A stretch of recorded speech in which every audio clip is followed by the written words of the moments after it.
Welcome to the Young Lawyer podcast. Happy to have you on. If we can just begin, I guess, how you started your legal journey. Thanks for having me, Daniel.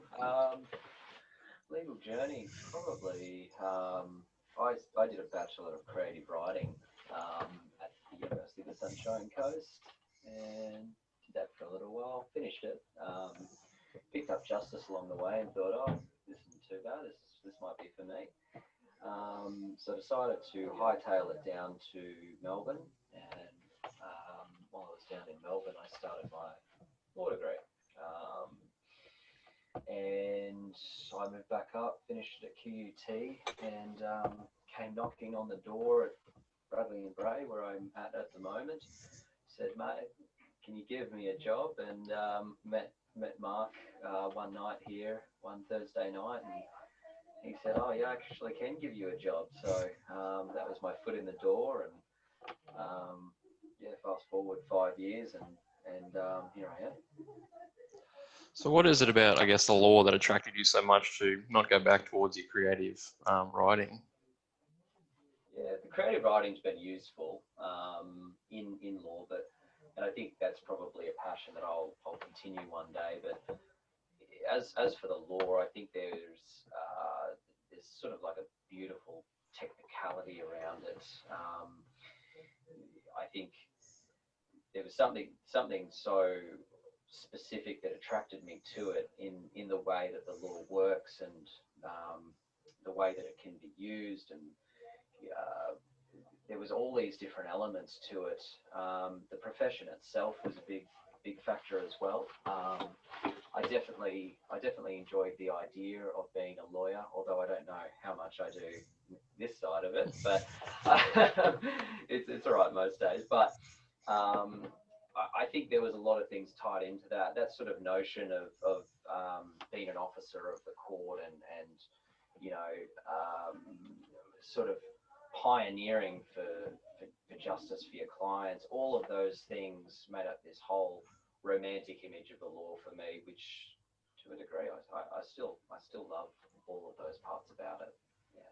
Yeah, that's very interesting. The whole officer of the law.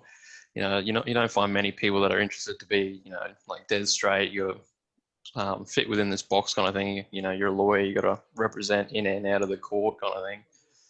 I guess It's a big thing, like in the sense that your whole life is, you're not just a lawyer, and you know this, you're not just a lawyer when you walk through the door of the office and start start your shift. It's not like that. You're a lawyer everywhere you go. Your life is now cloaked by this obligation to the court, and it's good that it's taken seriously, but yeah, you got to know what you're getting yourself into, I guess. Yeah, got to come prepared to walk the line, basically. Well, who or I guess what influenced you most in the beginning of your journey as a lawyer? Probably, I'd say my current business partner, Mark. I think, and that would probably be pretty obvious for a lot of people, but when I worked in a litigation firm down in Melbourne. I got some experience doing that, which was fantastic. But when I came into this office, I was pretty green in terms of what I knew, and what and also what I didn't know. But I was walking through the door. I had not much experience I had no experience in property and commercial, which is the main things I would be doing here. So I really had to go under his wing. And so starting out as his paralegal and his personal assistant, that's probably where I took a lot of my lessons and motivation, and the way that I deal with people, and the way that I deal with matters from. And sometimes I speak, and I can hear him talking in what I say, because it's so similar. But that's sort of part of having a mentor when you start, and sort of why it is really important to sort of have a strong sort of mentor position. even not a strong one, even just having someone there that can guide you through those first steps. But for me, it was definitely him, which is really cool now because obviously, we've gone into partnership together. So yeah, that's been really good. Yeah, that's so interesting. And I completely agree with the whole aspect of you need some sort of mentor to actually, guide you because you can go a million miles an hour, but if it's not in the right direction, you're going to end up nowhere kind of thing.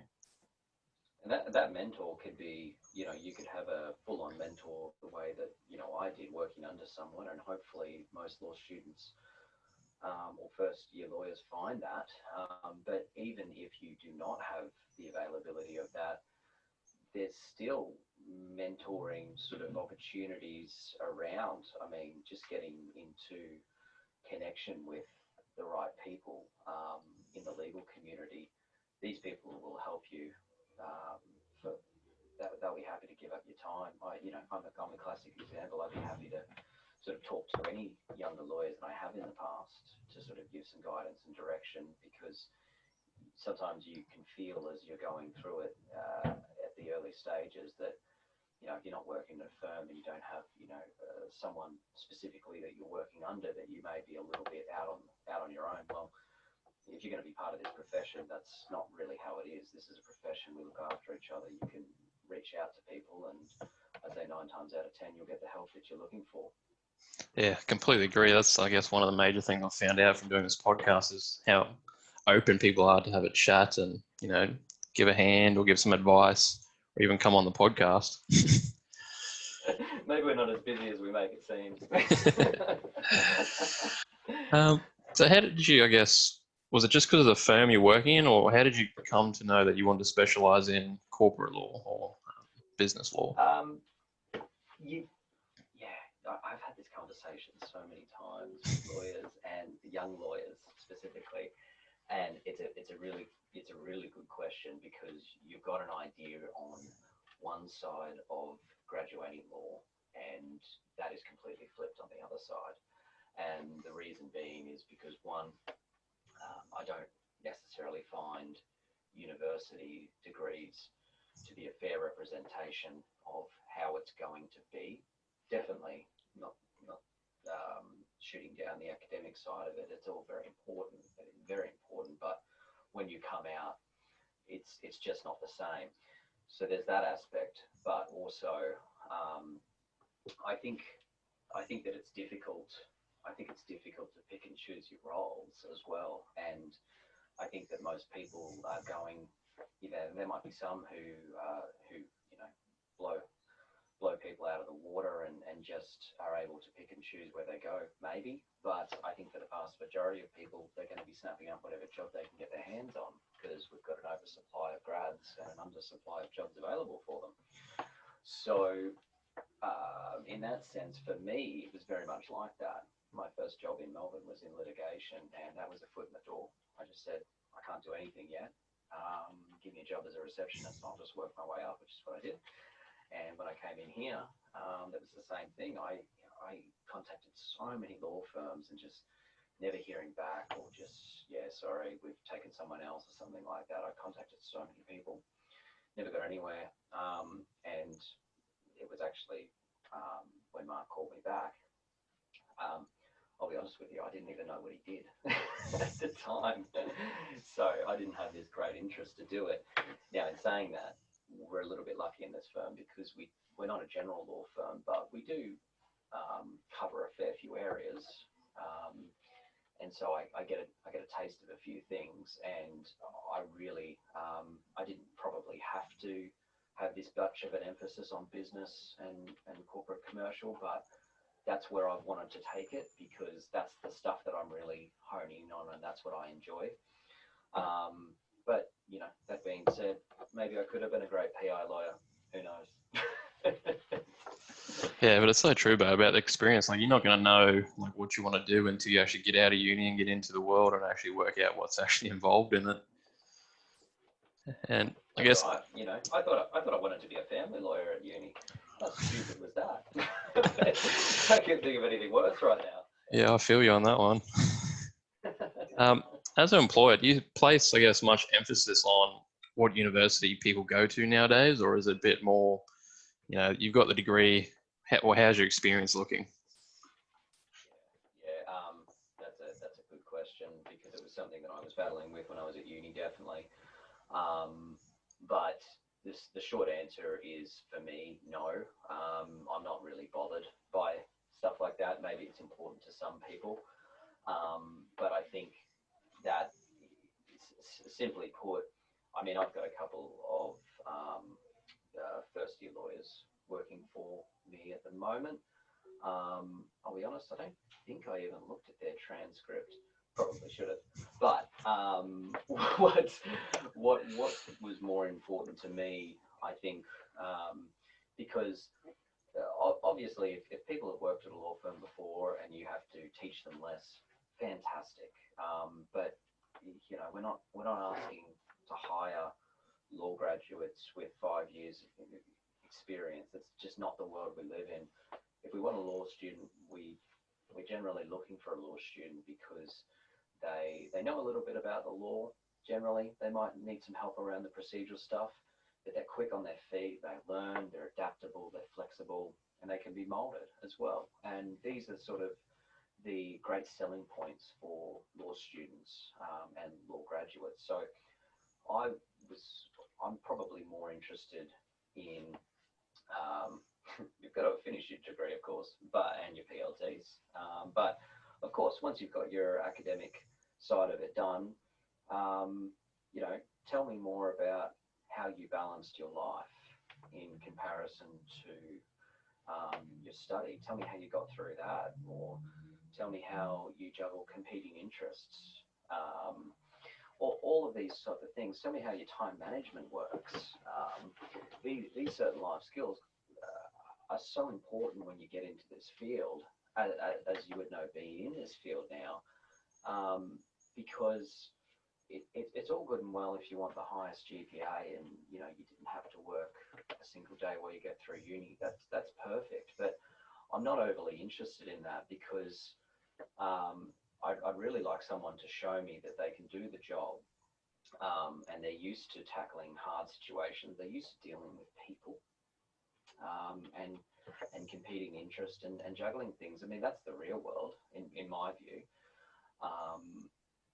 And just touching on that dealing with people thing, I think I do put a lot of emphasis on, when I'm hiring, how that person comes across and how approachable they are, because I'm not saying you need to be a salesperson, but at the end of the day, you need to be approachable. The clients have got to like you. This is still a business, so that's something that I definitely look for. How well do my staff get on with my clients? How do they make them feel? How approachable are they? All of those things to me as an employer are important, rather than what degree you got, or what uni you went to, or that kind of thing. Yeah. That's such good points too. And continuing on, I guess, on that topic, what can a person do as, seeking employment? What can they do to stand out, or I guess show that they are a people person? I guess, without really having the interview yet, like on the pre-stages, like how do they stand out and go, I'm a people person. I talk to all these people, like I interact all the time. Yeah. I think that you've got to get yourself noticed, really, don't you? I mean, how do you stand out from the crowd? And and just using one example, it's not the only example, but just using one example is, we're all on LinkedIn. That's sort of how that's how we meet. That's how you and I met, and that's how I've met a lot of long-standing clients and referral relationships, as well as connections in the community. But there are some law students that I know well, and that's because they're great marketers. They market themselves, and that's not something they really taught enough at uni when I was there. I don't know if they are now. If they are, that's great. But when I was there, they didn't teach it very well at all. And you are sort of your own business in a way.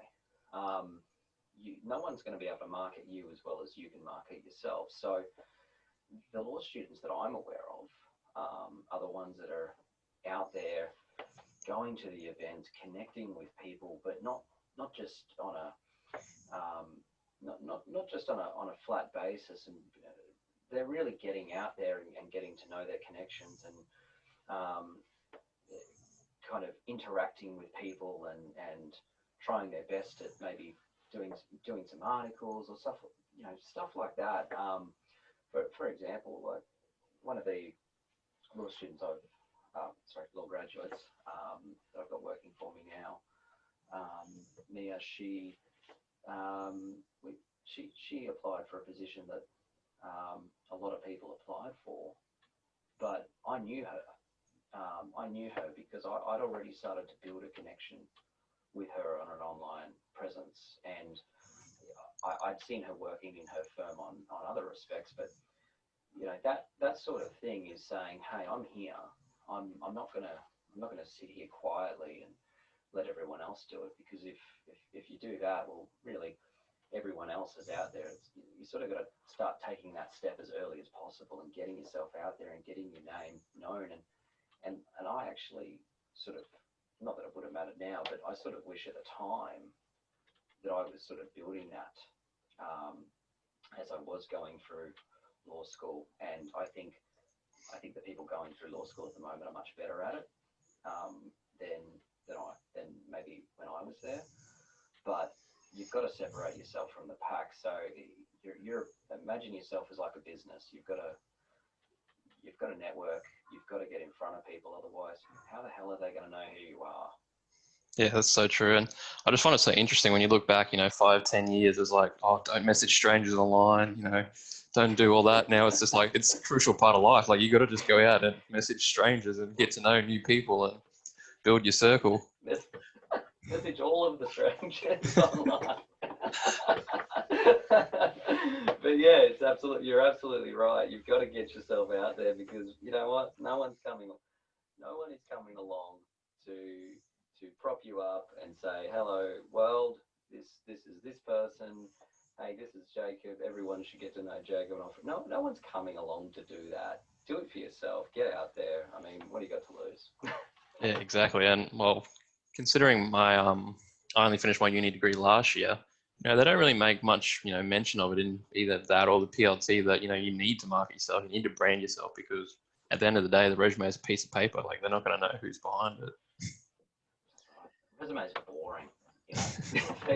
They're so boring. They all say the same crap. I mean, you read them and they're all written a specific way to tell you all the same things that every other resume does, and some may have some things that others don't, but at the end of the day, you got to stand out. And if you're already connected with the people and you're already in front of them all the time, I mean, how many jobs have you got in your life because you knew someone, as opposed to flat through Seek and just got picked out of the bunch? I mean, for me, it's probably, I can't even remember if I actually have ever gotten a job through Seek where I didn't know someone. Yeah, well, I think I'm a bit of the opposite. I've managed to just chuck my name and just get a bit lucky. Yeah, a few times, but that's half the time it is, they know your name, or they at least know of you and have an idea of how you work usually before they actually employ you. Yeah. I mean, Bridie, who was on the podcast before me, one of the lawyers that works here, she knew Mark and sort of contacted Mark through that. So, I interviewed her and she sort of came in through that way. There's so many different ways to do it, but why not bolster your chances and get yourself out there, start connecting with the right people, start looking around and going, who are the people that I want to connect with? Because not just because they'll, might be handy one day, but they're also interesting people in the profession. Get behind them, get connected, and get your name out there. Oh, I completely agree. Like, just doing this podcast, I've got a chance to hear so many different stories. Like, I interviewed a US senator, well, a former US senator last week or the week before, and he's now trying to become a lawyer in Australia, and he's almost finished. And it's just like, you never know where people come from. Yeah, he's working for Norton Rose Fulbright or whatever it is. Yeah. Yeah. He's just doing his final bits of his PLT, and I was like, that's a crazy story. But yeah, it's so good. I guess what setbacks have you faced throughout your legal journey that you can probably give some advice on, if someone's going through something similar? I think probably around that.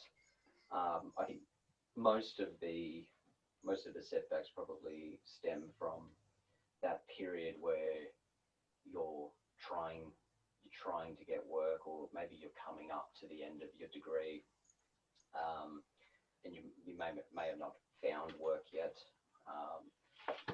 All of those being sort of positions that I was accustomed to at one time. I got lucky in sort of the final stages, definitely, but that period for me where you just constant rejection or never hearing back. I mean, that I think it's important to probably know that now that I see it from the other side, it's well, it's a bit of character building for me, I guess, but I think it's normal in a way as well. It's normal. Like, there's probably so many of you experiencing that at any given time.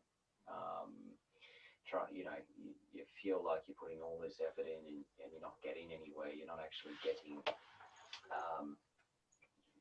getting picked up by anyone. That's completely normal. You've just got to persevere and persevere and persevere, because at the end of the day, there will be a role for you, and there will be a role to play. So that was probably one important thing. The other one, I think, not so much a setback, but something I probably found pretty hard, was the juggling act while I was going through university. I definitely probably struggled with that, trying to maintain relationships and friendships, and see my family, and trying to go to the gym, trying to study, trying to have any other interest which is not law related. It's almost criminal to expect that you can do that. But that was tough looking back on it. And it's a bit like, now I'm a couple of years on, you look back on it and you sort of forget most of the pain, but I've still got something in the back of my mind going, oh God, that was awful. That was truly terrible. I think I was in here. I think I was sleeping at one point like four hours a night, where I was getting into this office like super early. I'm talking hours before I started work, and just studying, working, going to the uni, studying at the uni, like doing it all externally, and doing like 11 p.m. gym sessions and stuff like that, just to try and capture it all. Like, yeah, we've been there. It sucks. But I tell you what, I can time manage now. Yeah. So I think every difficult thing that arises, I think if you can look at that difficult situation and see it as more of an opportunity to learn or to grow, or go, how good am I going to be at this, later on, it may flip your mindset a little bit as to what you're tackling it. Because I think at the time I was sort of like, I was the only friend I knew doing law at the time. I didn't have any mates that could relate to that sort of thing, and I was external at the time as well. So there was probably a sense of, oh, well, why is this happening to me, sort of thing. Whereas in reality, it's like, well, you chose this, and this is going to be a really good opportunity for you to test yourself, and you to get through this, and you look back on it and go, yeah, that was hard, but God, I learned a lot. I sometimes think I learned more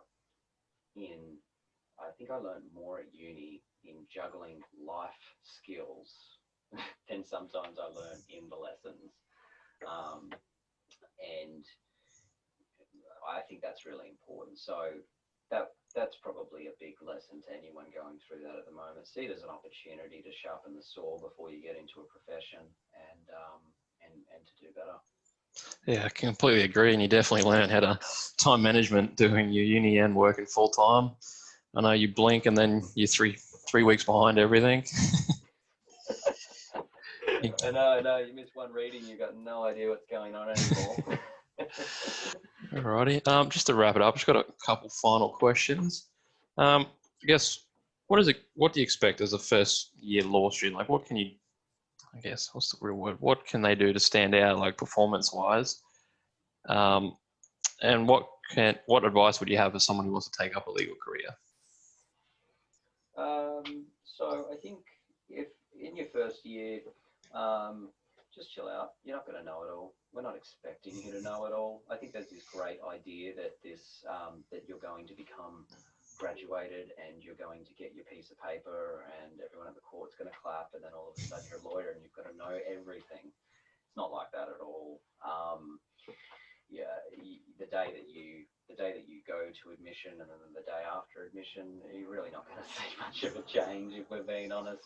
But I think the thing that you can do in that period is just ask questions and just sort of become obsessive about knowing everything, about question everything, find out why. Don't take things on face value, find out why things operate the way they do and get a really deep understanding, because the more questions you ask, the more you're going to know.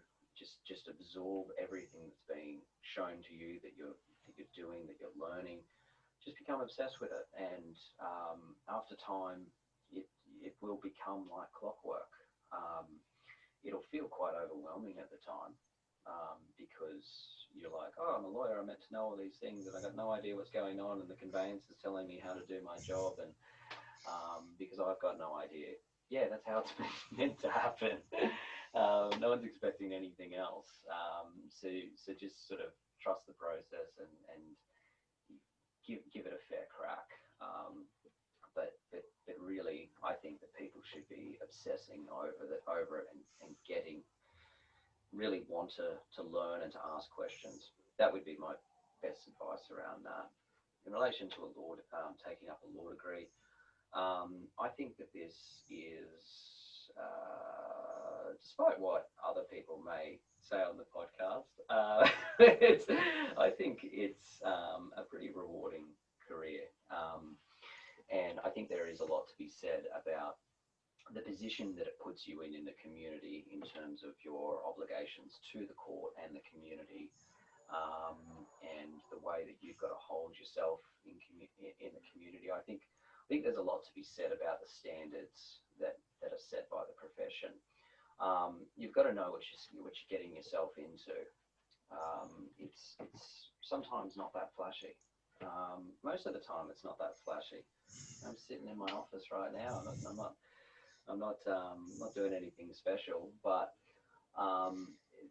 there genuinely is a lot of rewards that come from this career. So I think that if you've got expectations that aren't directly linked to wanting to advocate to your client's position, advocating for justice, for the good of the law, for the profession, all these sort of things, if the basis of why you're coming into this career is sort of more superficial, you may have a little bit of trouble getting through and surviving, because I don't have the stats on me for the people who start and do not finish, but it couldn't be good.